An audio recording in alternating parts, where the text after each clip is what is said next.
AC circuit. ये आ जाता है तो जाता नहीं है जल्दी। ये कूलर अभी 24 मिनट का लिखा हुआ इंट्रोडक्शन में क्या लिखा है? In school you have learn that there are two types of supply of electricity. एक डीसी के बारे में पढ़ा होगा और दूसरा तुम लोग ने एसी के बारे में पढ़ा होगा, करेक्ट?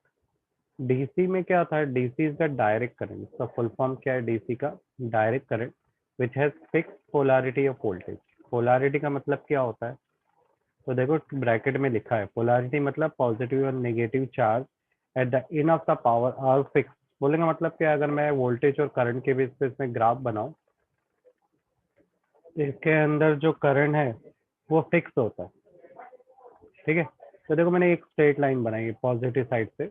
ये बताना चाह रहा हूँ कि करंट फिक्स है वोल्टेज बेस पे। इस ग्राफ को ऐसे भी बनाते हैं, ये पॉजिटिव हिस्सा होता है ग्राफ का, ये नेगेटिव, ये करंट है, ये वोल्टेज है, बराबर? तो इसके अंदर कंटिन्यू देख सकते हो सिर्फ अपर लूप ही बन रही है। तो ये डीसी करंट है। डीसी करंट कैसे? कॉन्स्टेंटली आगे बढ़ते कंटिन्यू फ्लो होता रहता है।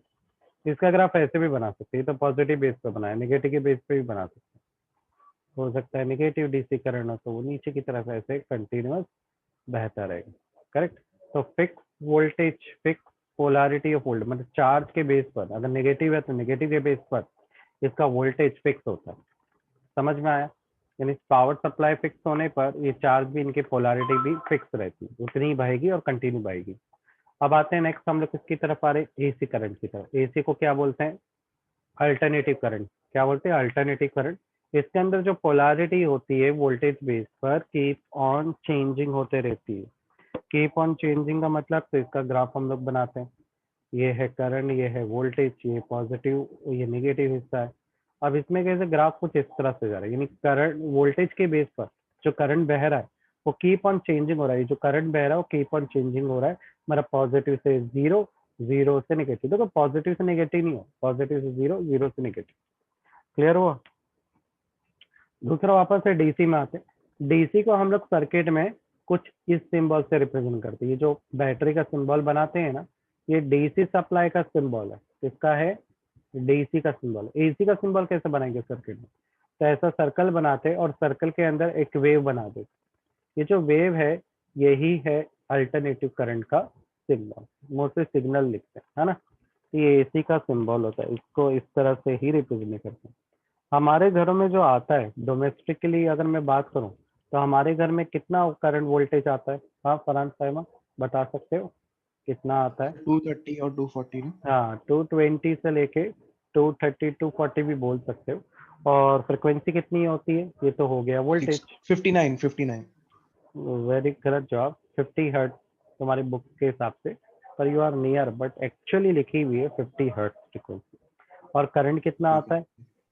करंट जब फ्रिक्वेंसी हो गई, यानी एक साइकिल 50 साइकिल, मतलब एक जब करंट फ्लो हो रहा है तो 1 सेकंड में 50 मरतबा ऐसे साइकिल बन जाती है। यानी 1 सेकंड में 50 टाइम साइकिल बनती है। 50 टाइम साइकिल में करंट फ्लो भी हो जाता है। करंट कितना आता है? तो देखो बटन में 5 एम्पियर लिखा होता है। हमारे घर में करंट 5 एम्पियर, फ्रिक्वेंसी 50 हर्ट्ज और वोल्टेज 220 वोल्ट। ठीक है, ये याद रखो बेसिक चीजें। दूसरा प्लग की भी जानकारी थोड़ी सी ले लेते हैं, प्लग के बारे में। ठीक है, तो प्लग क्या है? प्लग प्लग तो इरेज कर देता हूँ, नहीं इरेज नहीं, ये वाला इरेज कर।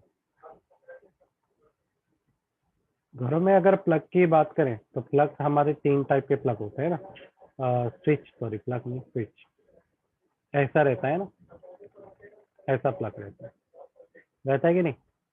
इसमें से जो पहला वाला हिस्सा होता है ये अर्थिंग का रहता है, अर्थिंग वेयर होता है। क्या बोलते हैं इसको? Earthing where. अर्थिंग। बाकी एक हिस्सा पॉजिटिव होता है, तो मैं इसको अंदर डार्क कर देता है, एक पॉजिटिव होता है। एक्चुअली पॉजिटिव राइट में होता है ना, चलेगा आगे पीछे, हाँ। पॉजिटिव लेफ्ट राइट मैंने कर दिया। अब ये जो पॉजिटिव हिस्सा होता है इसको बोलते हैं फेज वायर। क्या बोलते हैं? फेज। और ये जो नेगेटिव होता है ना, इसको न्यूट्रल बोलते हैं। क्या बोलते हैं? न्यूट्रल। तो देखिए ये कुछ अलग नाम है ना, इलेक्ट्रॉनिक के हिसाब से नाम है। ये फेज है, इसको न्यूट्रल बोलते हैं। फेज के अंदर पॉजिटिव 230 वोल्ट होता है, ठीक है? और जो न्यूट्रल होता है इसमें -230 वोल्ट होता है, मतलब जितना फेज अपना 230 वोल्ट निकालेगा, न्यूट्रल उस सारे 230 वोल्ट को ले लेगा अपने अंदर, जितना ये निकालेगा उतना ही ये निकालता है, यानी पॉजिटिव निगेटिव बराबर होता है। समझ में आया? ये कुछ नहीं जान के, तो ऐसे में एसी में, अब एसी में हम लोग क्या देखते हैं कि ग्राफ से तो पता चल रहा है कि करंट जो है कॉन्स्टेंटली फ्लो नहीं हो रहा है, कीप ऑन चेंजिंग हो रहा है। कभी पॉजिटिव, पॉजिटिव से जीरो, फिर निगेटिव, निगेटिव से जीरो, फिर पॉजिटिव, है ना? तो एक्चुअली क्या हो रहा है इसमें, तीन टर्मिनोलॉजी रही है। पॉजिटिव से वो पहले जीरो पे जा रहा है, जीरो से फिर निगेटिव में जा रहा है, फिर निगेटिव से वो जीरो पे जा रहा है, फिर जीरो से पॉजिटिव पे जा रहा है, फिर पॉजिटिव से जीरो, फिर इस तरह से इसकी साइकिल चल रही है, बरोबर ना? पॉजिटिव से जीरो, जीरो से निगेटिव, जीरो से पॉजिटिव।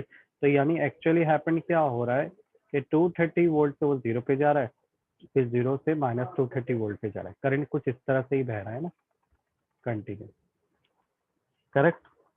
तो एक्चुअली इसमें इस तरह का फ्लो होता है। अब इस तरह का फ्लो समझना जरूरी था, क्योंकि हम किसी भी एसी सर्किट के फुल वेव की स्टडी कभी नहीं कर सकते। क्यों? क्योंकि फुल वेव की स्टडी करोगे तो उसकी वैल्यू हमेशा क्या आएगी, जीरो आएगी। कि दोनों का डिफरेंस निकालेंगे तो ऑलवेज जीरो ही आएगा ना, करेक्ट? क्योंकि ऊपर जितना पॉजिटिव 230 होता है उतना ही नीचे -230 होता है। जब दोनों को माइनस ऐड भी करोगे, टोटल भी निकालोगे, तो टोटल में आप लोग क्या करोगे, लिखोगे टोटल में कोई एसी निकालना है, तो आप क्या करोगे, दोनों की वैल्यू को ऐड करोगे, पर एक वैल्यू तो माइनस में है ना। अगर एक वैल्यू माइनस में तो आंसर जीरो ही आएगा ना। यानी इसका एवरेज अगर आप निकालोगे तो ऑलवेज क्या आएगा, फुल साइकिल का। यानी एक एसी साइकिल का एक कंप्लीट साइकिल निकालोगे, पॉजिटिव जीरो से निगेटिव, तो आपको हमेशा क्या मिलेगा, जीरो मिलेगा। इसलिए कभी भी एसी सर्किट में जब साइकिल की स्टडी करते हैं, कितना करंट बह रहा है, उसको हाफ साइकिल से निकालते हैं। वो चलो आगे देखेंगे। तो अभी देखो डीसी की स्टडी की है, डीसी से हम लोग एसी पे आके रुक गए, है ना?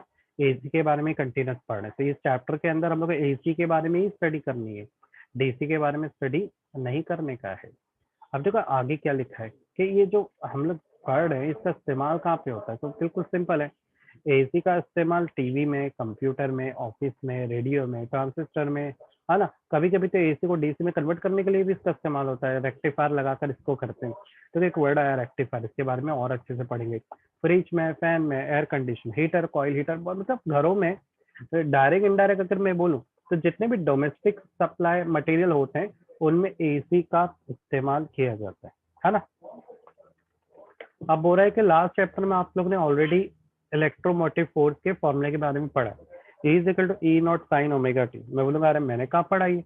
तो जरा ध्यान दो इस फॉर्मूले में। ये फॉर्मूला इस तरह से नहीं दिख रहा है, X equal to A sine omega T.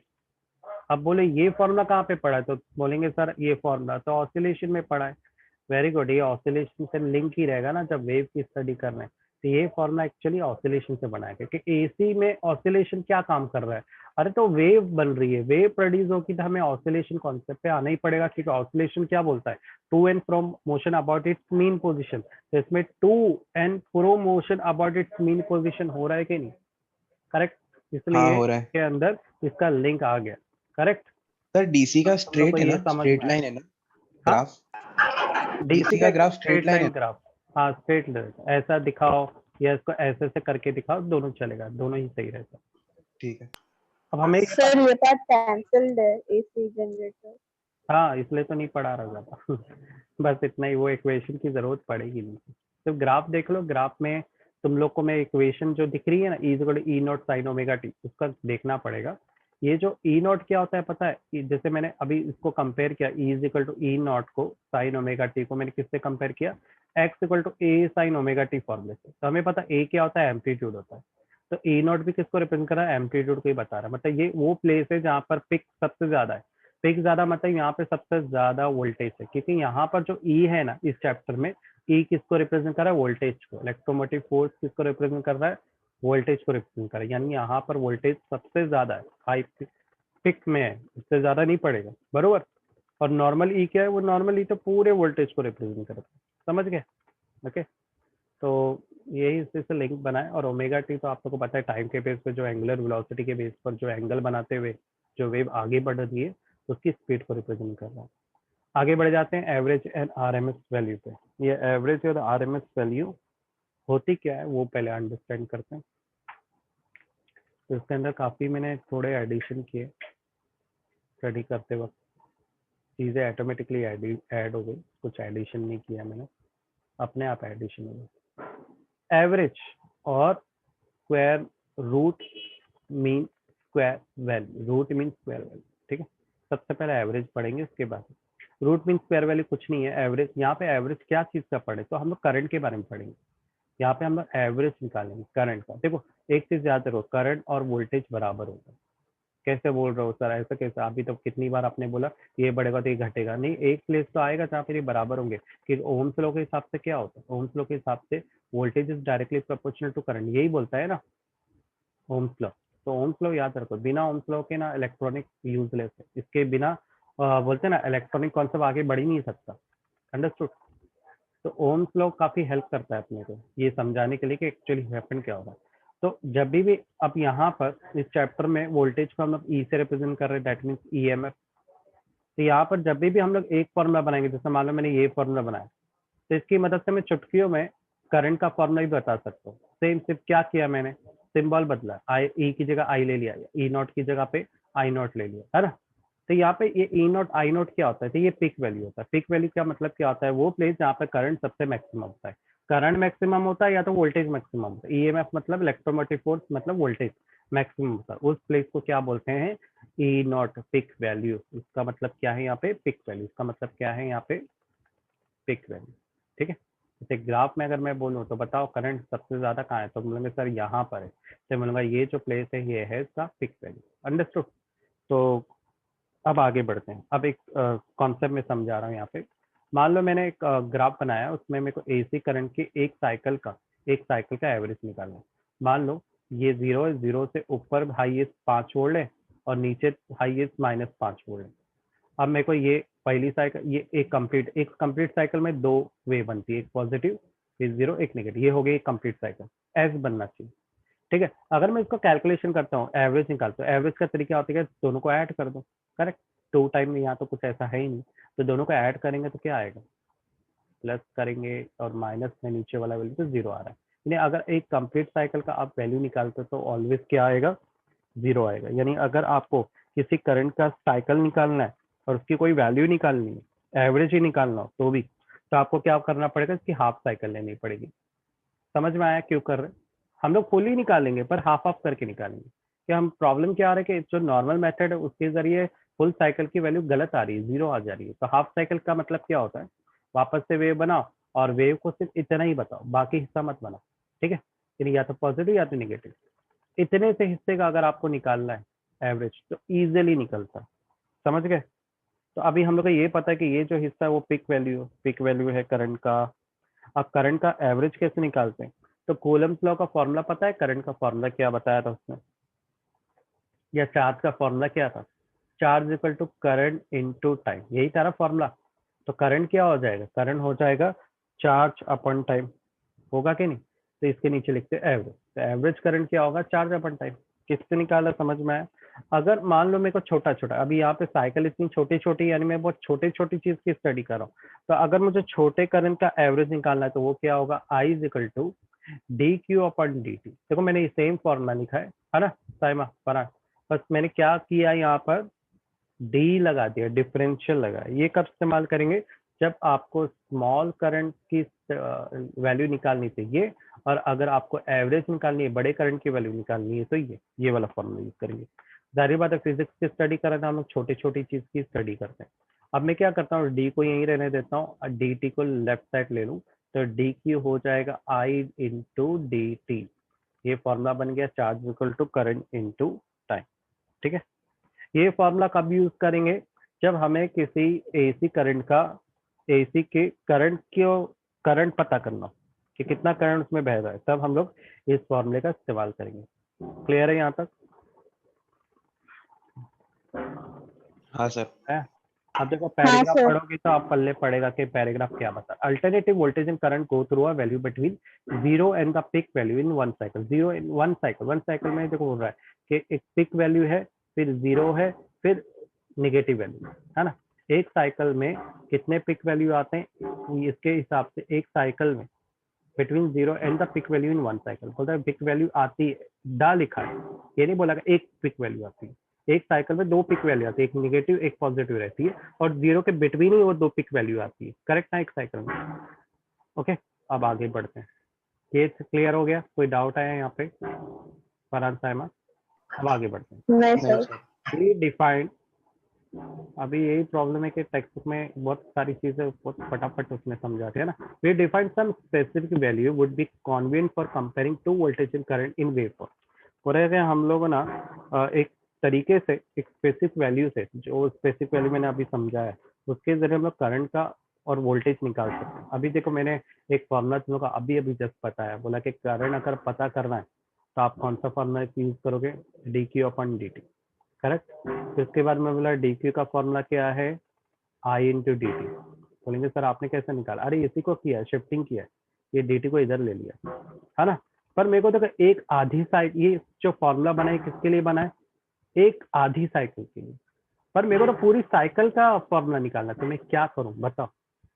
एक साइकिल है, बोला क्या कि पूरा, अब तुम्हें ये भी पता है कि फुल साइकिल का नहीं होता है, मुझे छोटा छोटा हिस्से करके कैलकुलेट, मतलब इतने हिस्से का कैलकुलेट करूंगा, फिर इसका करूंगा, फिर इसका करूंगा, फिर सबको ऐड करूंगा। तो कौन सा मेथड अपनाएंगे जिसमें हम हर एक चीज को ऐड करते हैं? एकदम सिंपल है, इंटीग्रेशन, बरोबर कि नहीं। इंटीग्रेशन का इस्तेमाल कब करते हैं? जब हम हर एक चीज को ऐड अप करते हैं, छोटा छोटा करके, छोटे छोटे टुकड़े करके। तो यहाँ पे हम लोग अप्लाई करेंगे इंटीग्रेशन, ठीक है।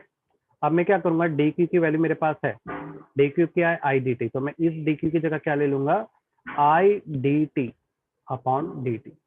इस पे भी इंटीग्रेशन लगा दो, इस पे भी इंटीग्रेशन। तो बोलेगा sir D T D T cancel हो रहा, मत करो, ये एक फॉर्मूले का फॉर्मेट मैंने बनाया है। इस फॉर्मूले का इस्तेमाल हम लोग एवरेज करंट निकालने के लिए करते हैं। तुम्हारी टेक्स्ट बुक में ये दिया नहीं है, पर ये समझ के ले लो। अब देखो इसी फॉर्म, ये फॉर्मूला किसके बेस पर है, करंट एंड टाइम के बेस पर, बरोबर फरहान साइमा।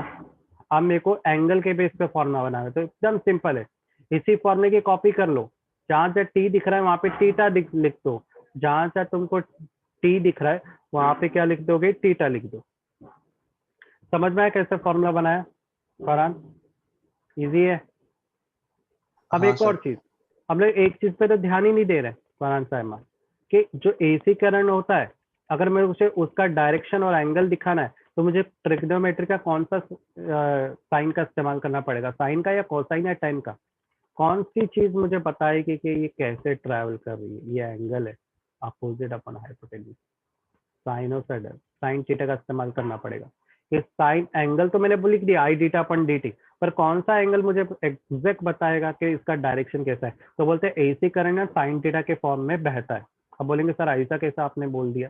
तो देखो मैं बताता हूँ कैसे मैंने बोला, वो भी बताता हूँ। ऐसा हाँ, एक मिनट, इसको अलग से मैं पेज पे ले लेता हूँ। देखो यहाँ पर अगर देखोगे तो इसका डायरेक्शन कैसा है बहने का, इस तरह से पॉजिटिव डायरेक्शन में जा रहा है ना।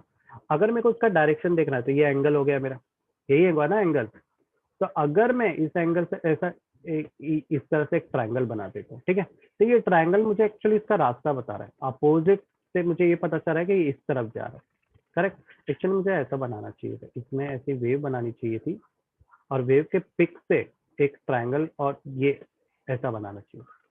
अब ये जो डायरेक्शन ये बता रहे हैं कैसे डायरेक्शन में जा रहा है, और हाइपोटेनस मुझे इसकी लूप की ऊंचाई को बता रहा है ना। तो अपोजिट और हाइपोटेनियस से मुझे जानकारी मिल रही है कि एक्चुअली ये वे कैसे ट्रैवल कर रही है, बरोबर के नहीं साइमा? तो यहाँ पर साइन थीटा ही एक सही माध्यम है जो मुझे एक्चुअल का डायरेक्शन देगा। बाकी कॉस लूंगा ना तो मुझे कॉसेस की जानकारी नहीं मिलेगी प्रॉपर, करेक्ट और नॉट। कॉस से मुझे डाउनवर्ड की जानकारी मिलेगी और ऊपर की जानकारी मिलेगी, आगे की जानकारी नहीं मिलेगी कि आगे कितना ये लूप या कितना बड़ा एम्पलीट्यूड बना रहा है। समझ गए? इसलिए हमेशा साइन थीटा का इस्तेमाल करते हैं, अपोजिट अपॉन हाइपोटेन्यूज। समझ गए फरहान? हाँ सर। ओके, तो ये मजबूरी है, हाँ इसी सर। में हमेशा साइन। तो यहाँ पर मैंने ये जो फॉर्मूला लिखा है इसमें तुम्हें नहीं लग रहा है कि कुछ मिसिंग है? क्या मिसिंग है? मुझे साइन ट्रिग्नोमेट्री का साइन थीटा का वैल्यू भी लिखना चाहिए। तो चलो जो मैंने गलती की है उसको दुरुस्त कर देता हूँ। मैंने, अब मेरे पास पहले फॉर्मूला क्या था, I is equal to angle I d theta upon d theta, यही था ना फॉर्मूला। मैंने देखो उसी फॉर्मूले में क्या किया है, लेफ्ट साइड भी साइन थीटा लिखा है, करंट को भी साइन थीटा से रिप्रेजेंट किया, एसी जो करंट होता है वो साइनसोइडल होता है। कैसा होता है? साइन का एंगल बनाता है। और आई डेटा की जगह पर आई डेटा जहां जहाँ पे आई आ रहा है, जहां जहां पर आई आ रहा है वहां पे मैंने क्या लिख दिया है, साइन, क्योंकि यहाँ पे बनने वाला जो करंट है वो साइन एंगल का है, तो मैंने सिर्फ क्या किया है, आई की जगह sine theta dt and dt लिखा। समझ में आ रहा है क्या किया। अब करंट ये क्या है, 0 पाई क्या है, 0 पाई, अरे 0 पाई, पाई तो 180 होता है, तो जरा ऊपर के एकदम पहले वाले डायग्राम में देखो पाई कहाँ पर दिखाया रख दे रहा है, तो एक आधे साइकिल पाई को रिप्रेजेंट करता है, किसको रिप्रेजेंट करता है टाइम ऑफ करंट, एक आधा साइकिल पाई को रिप्रेजेंट कर रहा है, यानी ये एक आधे साइकिल की वैल्यू लेगी, यानी 0 से हम एक आधे साइकिल तक का कैलकुलेशन कर रहे हैं। अगर एक आधे साइकिल का मिल गया तो आगे पूरे साइकिल का भी कैलकुलेशन कर सकते हैं। अब हम कैलकुलेशन इंटीग्रेशन क्यों लगा, अरे धीरे धीरे कैलकुलेशन कर, कैसे देखो मैं यहाँ पे एक बताता हूँ अपना इसमें देखो, अभी मैं कैसे स्टडी कर रहा हूँ, मैं डायरेक्ट नहीं, जैसे ये 5 वोल्ट है यहाँ पर, ठीक है, तो ये 1 होगा, ये 2 होगा, ये 3 होगा, ये 4 होगा, बरोबर, इस तरह से वोल्टेज होगा। तो मैं ऐसे 1 वोल्ट की स्टडी कर रहा हूँ, फिर 2 वोल्ट, फिर 3 वोल्ट, फिर 4 वोल्ट, फिर 5 वोल्ट, फिर 6 वोल्ट, फिर कैसे डाउन हो रहा है, फिर वापस 4 3 2 1 0 कैसे जा रहा है, मैं इसकी स्टडी कर रहा हूँ। समझ गए, 0 से पिक कैसे जा रहा है और पिक से कैसे डाउनवर्ड हो रहा है, यानी एक पूरे साइकिल की हाफ साइकिल की स्टडी कर रहा हूँ। समझ गए, तो इसीलिए मैंने इंटीग्रेशन का इस्तेमाल किया, क्योंकि मैं एक एक छोटे छोटे छोटे वोल्टेज की स्टडी कर रहा हूँ, 1 2 3 4 5, समझ गए फर्क। तो 0 से पाई क्यों लिखा है, तुम लोग को समझ में आ गया होगा, साइन थीटा डी थीटा। अब साइन इंटीग्रेशन में साइन थीटा का फॉर्मूला क्या होता है, माइनस कॉस थीटा, ये उल्टा होता है डिफरेंशियल का इंटीग्रेशन ना, तो पाई और 0 लिख देंगे, नीचे डी थीटा थीटा बन जाएगा। अब तुम लोग को पता है, अगर मैं इसको, इसका भी तुम लोग को रूल पता होगा इंटीग्रेशन में, कॉस थीटा है ना, तो थीटा मतलब पाई, कॉस 180 का वैल्यू क्या होता है, कॉस 180 कितना हो जाएगा, तो कॉस 180 की जो वैल्यू होती है, कॉस 180 की जो वैल्यू होती है वो होती है -1, और कॉस 0 की वैल्यू क्या होती है, हाँ कॉस 0 की वैल्यू क्या होती है, +1। 1 अब अगर यहाँ पे देखो स्टेप स्किप है, उसने बोला अरे डायरेक्ट कर देता हूँ बच्चे लोग समझ जाएंगे, तो अपन क्या करते हैं, ये वाला जो स्टेप है इसको पकड़ के ये वाला अपन सॉल्व करते हैं कि किया कैसे, है ना। तो पहले वाला सब इरेज कर देता हूँ और अपन इसको पकड़ के ऊपर ले लेते हैं पहले। अभी ये स्टेप इतना फटाफट किया कैसे, तो इसके अंदर बहुत सारे स्टेप छुपे हुए, इसको क्या लगा रहे बच्चे समझ जाएंगे, होशियार है, तो मैं इसके आगे इसको स्टार्ट करता हूँ। ये स्टेप के आगे किया क्या, इसने वैल्यू पुट किया, ये जो वैल्यू आपको दिख रही है ना, इसको पुट करते कैसे करते हैं, पहले आप पाई की वैल्यू लें, कॉस पाई, थीटा की जगह आपको सिर्फ वैल्यू पुट करनी है, माइनस, पहले से भी माइनस है तो ब्रैकेट लगाओ, फिर लिखो माइनस कॉस की दूसरी वैल्यू कौन सी है, 0, इसी तरह से नीचे भी करेंगे, थीटा की पहले वैल्यू लेंगे पाई, दूसरी वैल्यू है 0। समझ में आ रहा है यहाँ तक फरहान। अब इसके बाद हम लोग देख सकते हैं कि cos 0 होता है +1, क्या होता है cos 0 +1, +1 मतलब कुछ भी मतलब नहीं, और cos पाई का मतलब क्या होता है माइनस, तो -1, तो पहले वाला माइनस एज इट इज, और cos पाई की वैल्यू मैंने लगाया -1, बरोबर। इसके बाद cos 0 की वैल्यू होती है +1, मतलब कुछ नहीं, एज इट इज लिख दो कि +1 मतलब ऐसा लिखूंगा, पर प्लस के साइन से कोई फर्क पड़ता है क्या, नहीं पड़ता है, नीचे पाई -0 पाई ही बचेगा, बरोबर। अभी माइनस माइनस क्या हो गया प्लस, माइनस माइनस क्या हो जाएगा प्लस, तो 1 + 1 इंटू अपॉन पाई, तो ये हो गया 2/पाई। देखो हम लोग पहुंच गए ये वैल्यू की तरफ, हम लोग को समझ में आ गया कि ये 2/पाई आया कैसे, समझा फरहान साइमा। ये स्क्रीनशॉट लेना है तो तुम लोग ले सकते हो, या पेंसिल से उस प्लेस पे ही लिख दो किस तरह से इसने किया है, इसको सॉल्व किया है। अब यहाँ पर इसको डिवाइड करेंगे, तो डिवाइड कैसे करेंगे, पाई की वैल्यू हमें पता है 3.14 है, नॉर्मल डिवाइड करो, आपको आंसर क्या आएगा 0.637, ठीक है। तो ये जो फॉर्मूला हमने बनाया ये एंगल के बेस पर करंट को कैलकुलेट करने का एवरेज फॉर्मूला है। तो एवरेज फॉर्मूले को दूसरा नाम क्या है मैथ्स में, मीन भी बोलते हैं, तो मीन बोलो या एवरेज बोलो, ये फॉर्मूले के जरिए हम लोग मीन और एवरेज कैलकुलेट कर सकते हैं, ठीक है।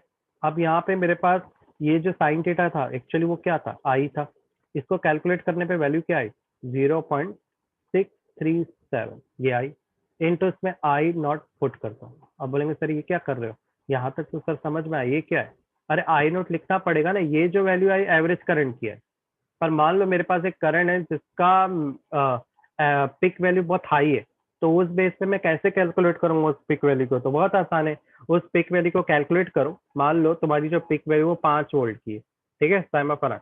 अब तुम्हें उस करंट का एवरेज निकालना है, तो आप कैसे निकालोगे, इस फॉर्मूले से निकालोगे, कैसे निकालते हैं सर? एकदम आसान है। 0.637 को आई नोट की जगह में क्या ले लूंगा, क्या लूंगा मैं फरहान? 5 वोल्ट लूंगा, बरोबर। आई के 5 साथ वोल्ट। मल्टीप्लाई कर दो और कैलकुलेट करो, जो भी आंसर आएगा वो उस सिग्नल वेव, जो भी करंट की वेव है, उसके बेस का एवरेज मिलेगा। तो हम लोग ने एवरेज करंट का यहाँ पे फॉर्मूला बना दिया है।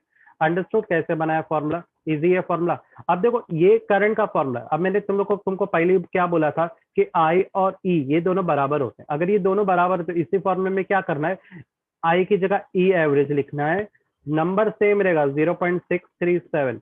आई नॉट की जगह क्या ले लोगे, ई नॉट ले लोगे। देखो ये बन गया ईएमएफ कैलकुलेट करने का फॉर्मूला। यानी मैं करंट के बेस पे भी बना लिया, मैंने वोल्टेज के बेस पे भी फॉर्मूला बना लिया। इन दोनों फॉर्मूले के बेस पर मैं वोल्टेज कैलकुलेट कर सकता हूँ और करंट दोनों कैलकुलेट कर सकता हूँ। समझ में आया? इजी है, एकदम आसान है, कुछ भी टफनेस नहीं है। कोई डाउट है यहाँ पे किसी भी पार्ट में फरहान? नहीं सर। क्लियर है ना? ओके। तो ये सब पार्ट स्क्रीनशॉट ले लिया आप लोगों ने? कि वैसे तो रिकॉर्ड हो गया, फिर भी अगर तुम लोगों को टेक्स्ट बुक में लिखना है तो लिख सकते हो। हाँ सर। ठीक है, ये बात ऐड नहीं किया गया आपकी बुक में। और वहां से आपको लिखना क्या है, अगर फॉर एग्जाम्पल तुम लोग बोले सर मैं बुक से ही पढ़ रहा हूँ, तो मैं बता देता हूँ कि ये जब हेडिंग आएगी तो आपको यहाँ से पढ़ना है। यहाँ से पढ़ते हुए आपको टिल एंडिंग तक पढ़ना है। फिर भी आपको प्रॉब्लम है तो टारगेट से भी आपको टिक मार्क्स सारा मिल जाएगा टेक्स्ट बुक का, क्योंकि टारगेट पूरा टेक्स्ट बुक की कॉपी करता है, पूरा सेम टू सेम लिख देता है। ऊपर का तो पूरा ही पढ़ना पड़ेगा क्योंकि उसमें कुछ है ही नहीं। येलो कलर पार्ट में सिर्फ पिक वैल्यू का मतलब बताया। ठीक है, तो हम लोग ने ये वाला देख लिया। अब हम लोग आने वाले हैं नेक्स्ट कॉन्सेप्ट की तरफ, जिसका नाम है root mean square value. Root mean square value मतलब क्या? ये जो एवरेज निकाला है ना, वो एवरेज क्या है हमारा? एवरेज क्या है हमारा? मीन है, बरोबर के नहीं? अब आप क्या करो, उस मीन पे आप स्क्वायर अप्लाई कर दो। स्क्वायर अप्लाई करने के बाद आप क्या करो, उस पर रूट अप्लाई कर दो। तो आपका जो करंट बनेगा, जो करंट का फॉर्मूला मिलेगा, उस फॉर्मूले को रूट मीन स्क्वायर फॉर्मूला बोलते हैं। समझ में आया? कुछ बेसिक मैथमेटिक्स है, कुछ ऐसा नहीं है। रूट मीन स्क्वायर मतलब कोई अलग टाइप की चीज नहीं है, एकदम आसान है। आपको जो मीन निकाला है ना आपने, अभी जो आपने एवरेज निकाला, एवरेज को ही मीन बोलते हैं ना, इसी एवरेज करंट में आप स्क्वायर अप्लाई करो। स्क्वायर के बाद उसमें स्क्वायर रूट भी कर दो। समझ में आ रहा है क्या क्या बोल रहा हूँ मैं? एकदम सिंपल है, वही चीज है, घुमा फिरा के। तो ऐसे टाइप के करंट को, ऐसे टाइप की वैल्यू को रूट मीन स्क्वायर वैल्यू बोलते हैं। याद है ये square root mean square value का आपने वर्ड ये यूज किया था सेमीकंडक्टर कुछ और भी चैप्टर में। मैं बोला ना मैं बाद में पढ़ाऊंगा इसके बारे में क्या होता है। तो ये कुछ भी नया कॉन्सेप्ट नहीं है। अच्छा, इसमें क्या हाँ क्या पढ़ना है, अगर तुम लोग बुक से पढ़ो तो बता रहा। एक मूविंग कॉइल गैल्वेनोमीटर, एक moving coil ammeter and voltmeter. अब देखो डायरेक्ट वहां से यहाँ पे टिक करो। Can not be use to measure the alternative current voltage. बोलते जो मूविंग कॉइल एमीटर होता है ना, वोल्टमीटर, वो मेजर नहीं कर सकता। किसको नहीं मेजर कर सकता? अल्टरनेटिव करंट को। क्योंकि ये जो डिवाइस बनाए गए ना फरहान साहिमा, ये डिवाइस डीसी करंट के लिए बनाए गए। एमीटर वोल्टमीटर जो हम लोग लैब में यूज करते हैं, एसी के लिए तो ऐसा कुछ बनाया नहीं गया। तो आप परेशानी हो गई कि अगर मुझे अगर क्वांटिटी मेजर करनी है किसकी, ऐसी प्रॉपर्टी की जो अल्टरनेटिव करंट में चलती है, तो मैं क्या करूं? देखो इसमें ये 3 लाइन में यही लिखा हुआ है।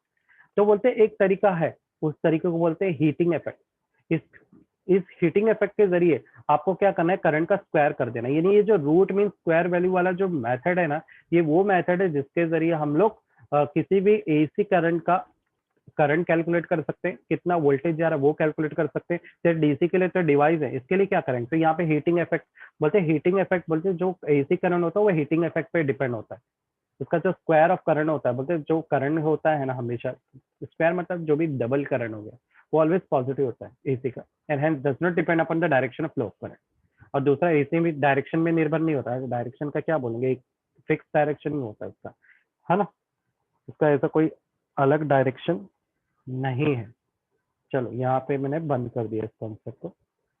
उसके बाद आगे के जो वर्ड्स थे वो इतने इम्पोर्टेंट नहीं थे, तो मैंने वो सब चीज़ें देखी नहीं यहाँ पे, क्योंकि एक कॉन्सेप्ट का इस्तेमाल करने वाले वो देखेंगे। अब हम लोग डायरेक्ट कॉन्सेप्ट पे आते कि एक्चुअली ये रूट मीन स्क्वायर वैल्यू बनाते कैसे। हमें एक रीजन तो पता चल गया कि इस रूट मीन स्क्वायर वैल्यू की बनाने का रीजन क्या है, ताकि हम करंट को मेजर कर सके और वोल्टेज मेजर करने का एक डिवाइस बना सके। डिवाइस नहीं है तो ऐसा कोई तरीका बनाए जिससे हम लोग इसको मेजर कर सके। अब तुम लोग बोलेंगे सर यहाँ पे अब ये जो हुआ है, सॉल्व जो हुआ है यहाँ पर तुम लोग को जो दिखाई दे रहा है, मैं इसको पिक्स ले लेता हूँ सर। आप लोग को ये देखना है ये सॉल्व कैसे हुआ, ये शुरू कैसे हुआ। यहाँ पे तुम लोग को डेरिवेशन दिख रहा होगा ना छोटा सा। तो पहले ये इरेज करके वापस से इसको ले लेता हूँ।